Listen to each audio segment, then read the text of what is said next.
Okay. Example number 1 in section.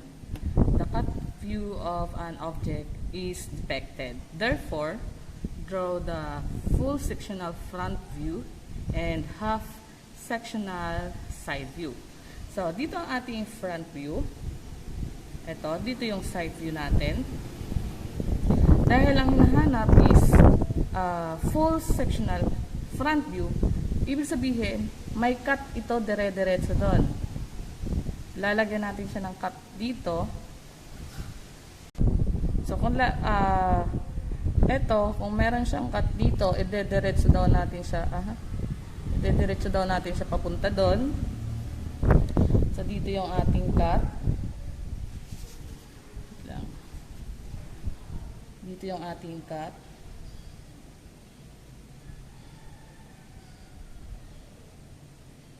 Meron tayong cut dyan. So, itong part na to is, kung titingnan natin, itong portion na to, yung naka-hatch, diretso sa doon. Yan. Tapos ito, wala na to. Tanggal na yan. Yan. Yan yung magiging front view natin. Dire-diretso ito. So, magkakaroon dito is, para mangyayari, yan.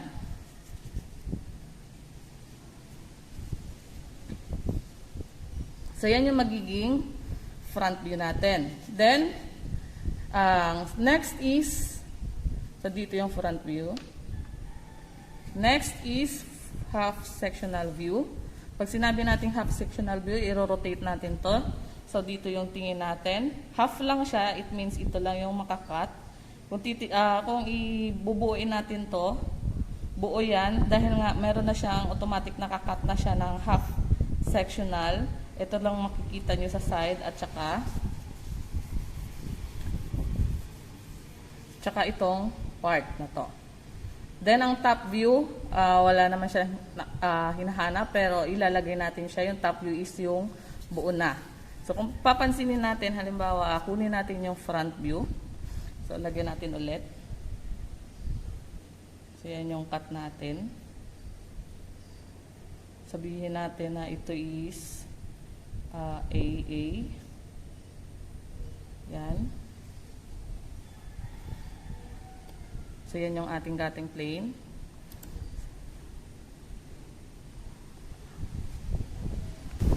So, dito yung ating front pala. Hindi natin nabura kanina. Yan yung front.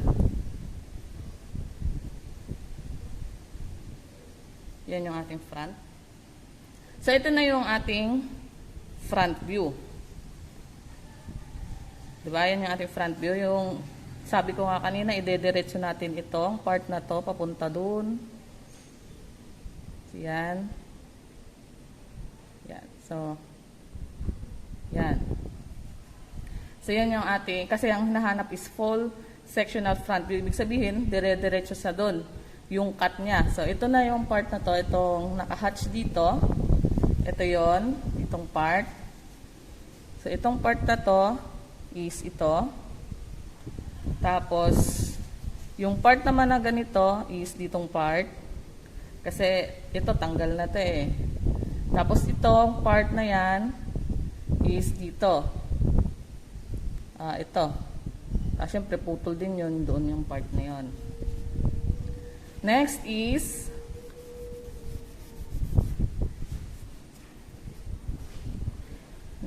side view. So, yan. Ito yung side view natin.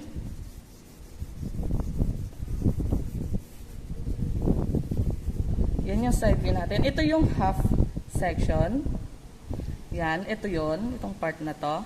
Siyempre, ito hindi mo makikita tong section na to kasi nasa front yan. Kumbaga, ito yung part na yan. Ito is, diretso siya yung bilog. Kasi ito yung gitna niyan. Yan yung gitna niyan. So, diretso sa dito yung bilog. So, ito yon, itong part na yan. Tapos, itong heading line is, itong dito, ito. Yan yung part ng heading lines. Siyempre, hindi na makikita yung heading lines dito kasi nakat na siya. Tapos itong dahil ito dire-diretso ito papunta doon, pansin nyo dito yung side. Ito yung kabuuan ng side niya pag walang cut. Dahil may cut nga siya, ito yung section niya, ito yung cut niya. Ang palatandaan ng section niya is yung hatch. Pero naka 45 dapat. Next is yung top view natin. So yan yung top view. Pag ang ating cut is pag ganito,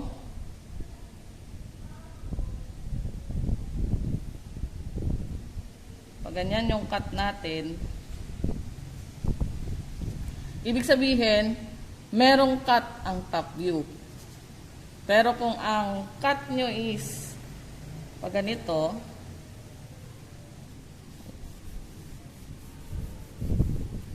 pag ganyan,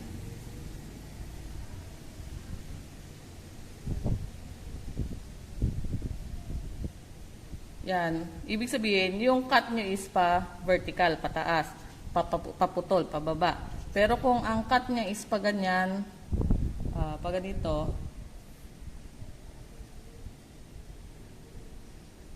ibig sabihin, may cut ang kanyang top view.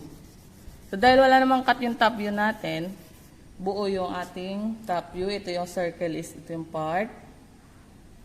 Tapos ito yung butas, dito yon. Tapos itong mga to is yung part na naandito, ito. So yan yung ating example number 1. Example number 2.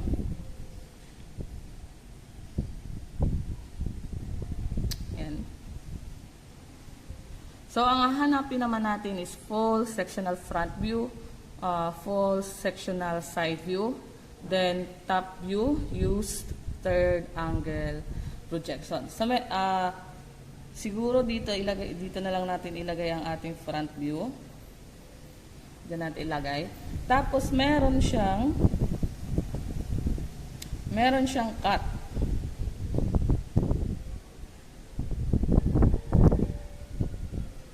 Yan yung cut niya.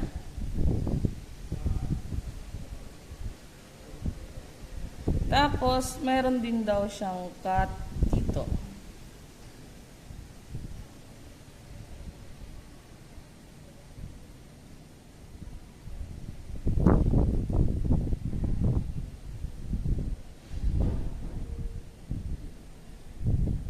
Ito yung Y, ito yung Y.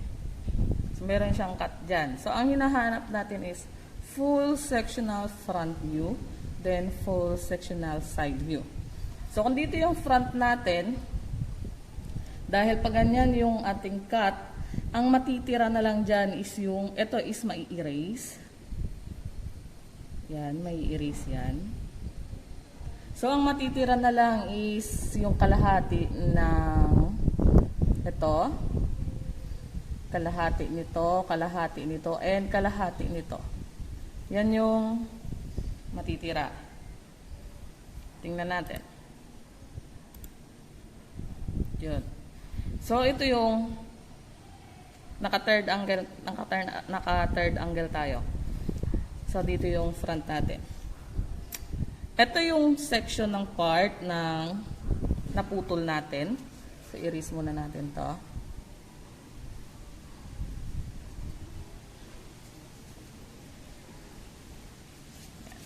Ito yung part na naputol. So, may matitira siya. Ito, matitira to. Ito sa taas. So, ito yon yung section niya, yung putol niya, hanggang dito.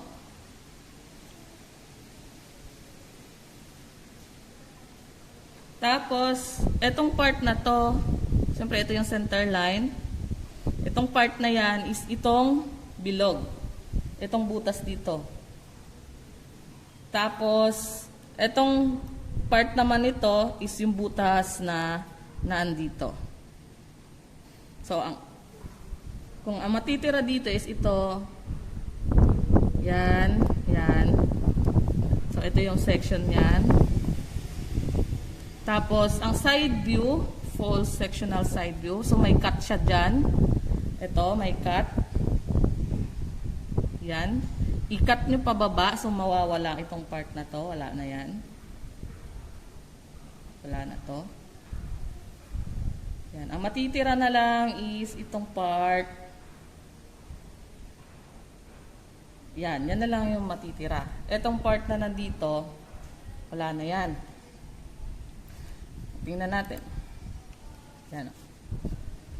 Tanggalin muna natin ito.